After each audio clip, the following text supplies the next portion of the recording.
Hi, my name is Elna from elnakane.com, and for today, we're going to talk about how you can start a writing service to boost your income. Now, if you're just thinking about making some extra cash, maybe doing a side hustle along with your 9-to-5 job, doing something on the weekends only, then why not consider writing? You can get paid to write online. So let's get to it. Let's see what this business side of writing looks like. Now, according to ZipRecruiter, a freelance writer averages around $5,100 a month. This all depends, of course, on what topic you decide to write on, how many clients you have, and how you manage your business. But it is entirely achievable if you pick up, like I said, multiple writing clients or land bigger writing projects. For me, I was happy making a part-time writing income with high-tier clients, like ad hoc clients that needed content every quarter of the year, perhaps, or SEO writing clients. I've also opened up my services to include email sequences. This is writing emails or newsletters or email funnels for businesses to help them gain leads and clients. They're shorter copywriting projects that take a little time for me to write, but can make me more money than what I normally do, which is blog writing. So typically a 4-day sequence runs around $800 and a 5-day sequence runs about $1,000. As well, one thing to figure out is where you will build your writing service. Now, there are different global platforms you can use. I'm sure you've heard about freelance platforms like Upwork or Fiverr. There's social media, so you can have a Facebook page or an Instagram profile. You can use portfolio sites like Contently or LinkedIn. You can even use your own blog. The entire blog is your writing service site, or it's a page on your blog. So there's different formats to make your freelance business online to sort of set it up. Personally, it's best to have a dedicated service-based website to market your writing service, but a page on your blog can be sufficient in the beginning. I would also use sites like LinkedIn and Contently to showcase your portfolio. So my rule of thumb is to try to be everywhere online. All right, have a Contently portfolio. I can show you what that looks like. For example, here is my Contently portfolio site. If I only had this and did not have, let's say I write a website, then I would use this link in my pitches when I go and pitch to a writing job I see online. But I do have a writer website. I do have other profiles, and I think it's best as a writer to build this writer platform. So I do say that when you are on a whole bunch of writer platforms, you are a successful freelance writer. So some examples of building this writer platform is to create a name for yourself. So that means be on social media, get on LinkedIn, get on Twitter, and share your tips and advice. That's what I'm doing on my Twitter profile. That's what I do on LinkedIn. I share content writing advice. I share, things about freelance writing and all of that. The next is cohesion. So that means your headshots are the same. The branding, like your font, your color, your message, are the same across social media, your blog, your email. I have 2 brands, so it's a little harder for me. I do have different headshots on different profiles. I do have different titles and things like that. But overall, I've been online for many years. I think a lot of my audience knows that I, blog to moms and I am a freelance writer. You do want to have that main title that you use that's the same across platforms. My title right now is Digital Marketing Writer, helping B2B SaaS brands grow leads, traffic, and awareness. And then I list some of my bylines. This is different than what I have on Instagram. It's different than what I have on my Facebook page. So again, don't do what I'm doing. Try to have one main title and plaster that across everywhere, a variation of it at least. And then when you have all of these, you have a strong writer platform. People will start chattering on, the DMs about you. You'll get referral traffic. You'll have collaborative opportunities when you are everywhere. A few more things you need to start a writing business. So you definitely should opt for a professional email address. Domain specific is best. So my email address is elna@elnakane.com. In the beginning, if you don't have a writer website, you can just have your Gmail account. But I would definitely have like your first name or some variation of like elnawrites@gmail.com, elnathewriter@gmail.com, something like that has your name at least, so that potential clients will know who you are in their inbox. You should set up a business PayPal PayPal account. It's free to set up. Consider setting up an LLC for your writing business since you are taking payment from others. Now, I am not a lawyer, but this is something that you can look into. One of my course students, Miriam, is a freelance lawyer. So if you end up enrolling in my course, Write Your Way to First 1K, you get access to our Facebook group. It's a private Facebook group of my course students. And Miriam has done a training in the group talking about these things. And I do share some information about that in the group. An optional thing to have is a planner or management system like Trello.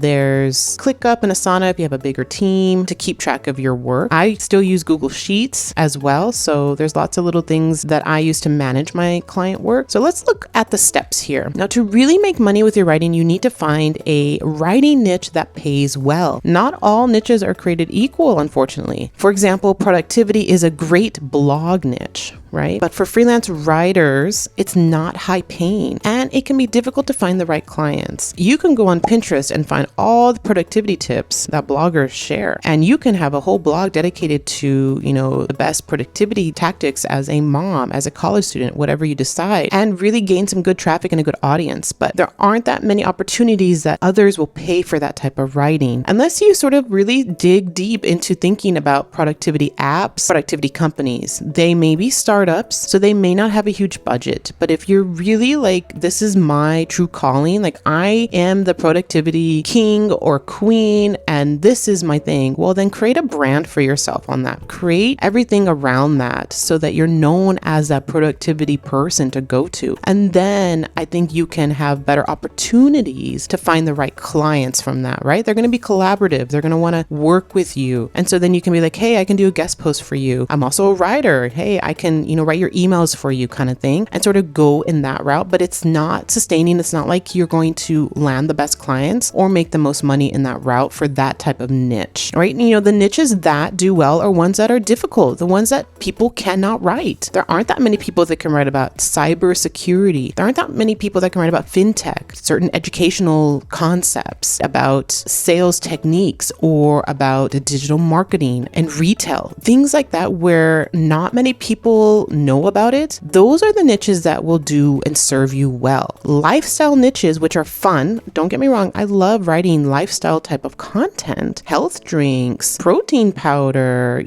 fitness, hiking, all that stuff is great. There is a way to make money. It's a little bit harder. You're going to be hustling more. Magazines, publications, there are specific companies that might have a blog. A protein powder business might have a blog and need a writer that's specific to understanding their protein powder. Don't get me wrong, there are ways to make money as a lifestyle freelance writer, but the quickest and easiest is to, really work on finding these demanding niches that need the writers. If you need help with figuring out that niche, make sure to grab my free Booming Niches guide. I have over 100 profitable niches to help you sort of pinpoint where you want to land as a freelance writer. There are lifestyle niches in this guide because I do see people making money in these lifestyle niches, but it's just a little bit harder to break into. You might have to build a brand, things like that, where there aren't that many challenges when you pick something like finance, or you pick something like law or real estate or digital marketing or retail. So I'll drop a link in the description below for this. It's already there, so just make sure to pick it up. Here are some examples of just some topics that are gaining traffic. So like remote working is still very popular. Education, I mentioned, finance, mental health and motivation might not be as popular, but it is. There are a lot of companies that lean into this type of topic. You do need some credibility behind that. A lot of brands are looking for accredited people to talk about mental health and motivation. So that's something to consider. Other niches, digital marketing, like I said, there's beauty. As a maybe copywriter, you can really lean into the beauty copywriting, smart tech, things like that with beauty. Exercise and food, again, looking at the B2B side of this. How can you work with food companies, manufacturers, things like that in the B2B space, business to business? That's where you can make more money than a business to consumer. So beauty might be business to consumer. You can do B2B beauty instead, B2B gaming, B2B business relationships and things like that. So while you can niche down to an industry, it's advantageous to also niche down your service. And I don't think I have it in here in my notes. I forgot to add, but you can also niche down your audience. So I was mentioning B2B audience versus B2C audience. You can really just pinpoint where you want to focus. More money in B2B, although you can make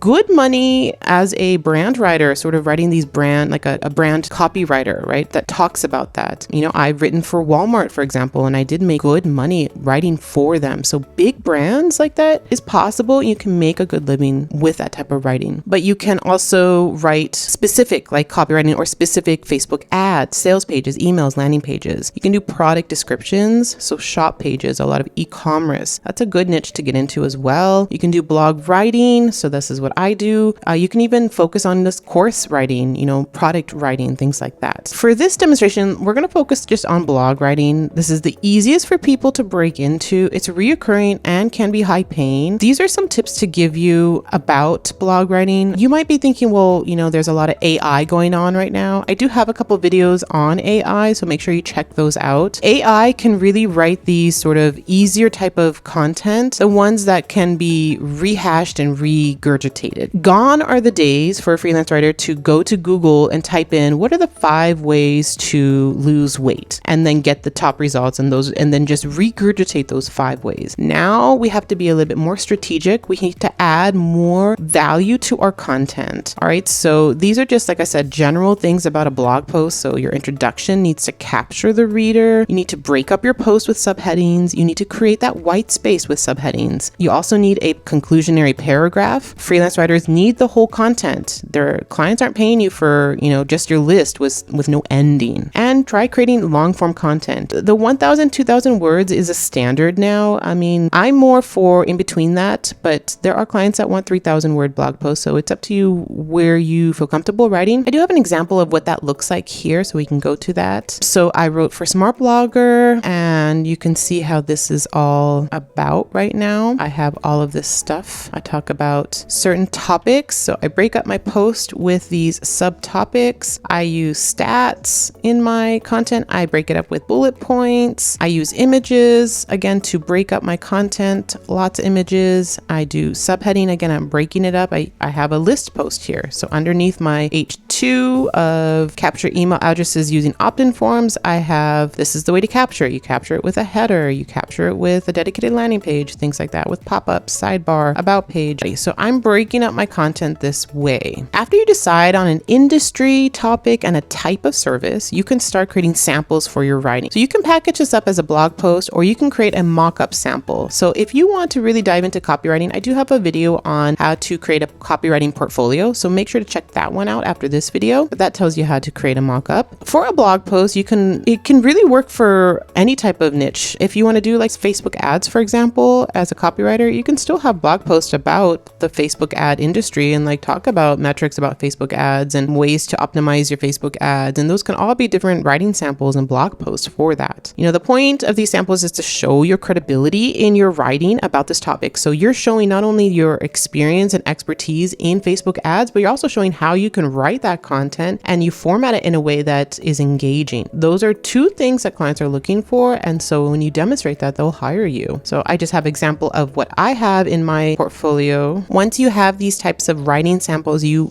create a portfolio on your website. Your website is your business card. This is what you are going to use to find clients. This is what you're going to use for clients to find you. This is what you're going to use to market your business and pitches and things like that. But these are my best samples of what I could write for clients. I have long form content. I have medium-sized content. I have specific type content in my niche. That's what I'm demonstrating here. And the type of clients, the caliber of my writing, where it is being featured on these bigger clients. If you want to work with me, then you realize that I'm working with these big clients. I might have a different rate than a beginner writer, for example. So while you can use your blog as a portfolio, it's best to create separate writing samples, right? So you can draft them on your blog. You can go to Google Docs or you can do something like guest posting. I recommend guest posting. Guest posting is not dead, but you might have a harder chance finding the right platform to guest post. But some examples here: Thrive Global, Pop Sugar, there's BuzzFeed. These all offer guest posting. So now that you have guest post or a portfolio, you can start pitching your writing service to potential clients. So here's the template that I adapted for my course, Write Your Way to First 1K. So you can start writing right now.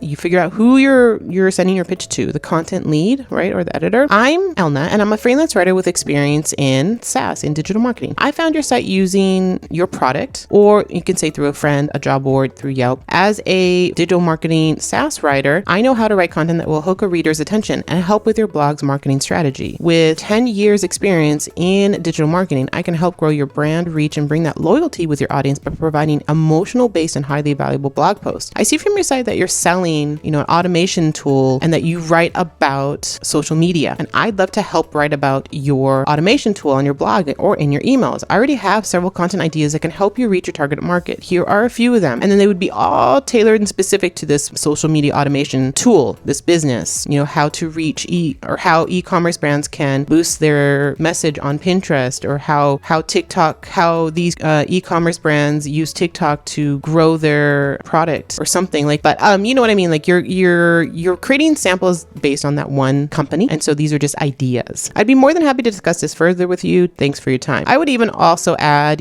something more solid, like if you want to take this on Zoom, I'm available this week from these times. Let me know what works for you. You want to really seal the deal here. And you can also stand out from the crowd by sending like a Loom video. I've seen some of my students have done this and it works. So send a Loom video instead. It's free to do a quick video when you sign up. Here's an example of just me DMing a brand. So I'm following them on Instagram. Hi, and others who run the Mamahood blog. I love this contributor blog filled with amazing names or mamas. My name is Elna Kane and I'm a mom to twins, and I run several sites, including a contributing mom's blog site. I just wanted to ask if you need a welcome email sequence or a type of email sequence, like a launch sequence or a flash sale sequence for your audience. Let me know if you want a welcome series and we can set up a Zoom call, right? So this is sort of like a little pitch. And that is amazing, they say. We are so happy for you. Thank you for letting us know. We will keep you in mind as we get back from hiring more for our team. And so sounds great. I'm here for you if you want a collaboration on an email campaign. So, they just sort of were happy with this, and they're going to keep me in the back burner. I'm not going to wait on this. I might revisit this in a couple months, but I'm not holding on to this. But this is what you want to do. You want to send these sort of introductory DMs, these pitches and stuff, to let them know that, hey, I'm here for you if you need me. Hit me up when possible. So the main point of your pitch is to connect with the potential lead and to know their business as best as you can. Simply reading a few blog posts or checking out their social media profiles is sufficient enough for you to start pitching to them, right? You want to get to know this business, get a feel for who they are as a business. The best pitches are also warm pitches. These are directed to people or brands you are affiliated with in one way or another. So for example, a lot of my recent clients come from a course we all took last summer. Your leads can come from Facebook groups you belong to, your email list, comments on your blog or YouTube or IG stories, affiliates you belong to. Those all can lead to writing jobs. When you start pitching, you will need to keep track of how many pitches you are sending and where you are sending your pitches. You might even want to track which job sites you're using and which ones yielded writing jobs for you. Through that tracking system, you'll find out that LinkedIn is your best platform to find jobs. So then you're going to, double down on LinkedIn kind of thing. When you pitch, you can now find gigs. There are a variety of methods. So through job boards like ProBlogger, there's Blogging Pro. I have lots of videos on different blogging sites and job sites, so make sure to check those out. Through cold pitching. So when you find a company that isn't actively searching for a writer, I do have a video on a cold pitching tactic, so make sure you check that one out. Through social media and through warm pitching, like I have been mentioning in this video. So for example, one of my course students uses Instagram to find golfing clients, and he posts authentic pictures of him golfing here. But he mentions in his description what he's doing and that he's a writer and this is a life that he wants to live, and this helps him land great golfing clients, for example. Here's ProBlogger. You can do jobs this way if you want. Go to the job boards. It's saturated with a lot of writers, but you can stand out, like with that Loom video, for example. You can stand out. In your search for writing jobs on job boards, you may come across suspicious looking ads. Here are some red flags to pay attention to. So if they're asking for a free writing sample, now if the job description says you want a unique sample from you and doesn't mention that it's a paid sample, don't apply to that gig. This company or website is looking for free content, especially if the job reads almost like a content mill and is seeking bulk content for very little pay. You don't want to give away free samples. It has to be paid. They want you to write like some big influencer like Neil Patel, for example. Now, I'm pretty sure Neil has content writers that help him, as he has multiple blogs and creates a blog post every day for his blogs. And he has different blogs in different languages. So when small businesses and marketers see his blogs, they automatically think he's the one writing it. And when they post a job ad for a freelance writer, they expect you to write like this type of writing, even though they may not have the same audience. And they'll just pay you very little for that content.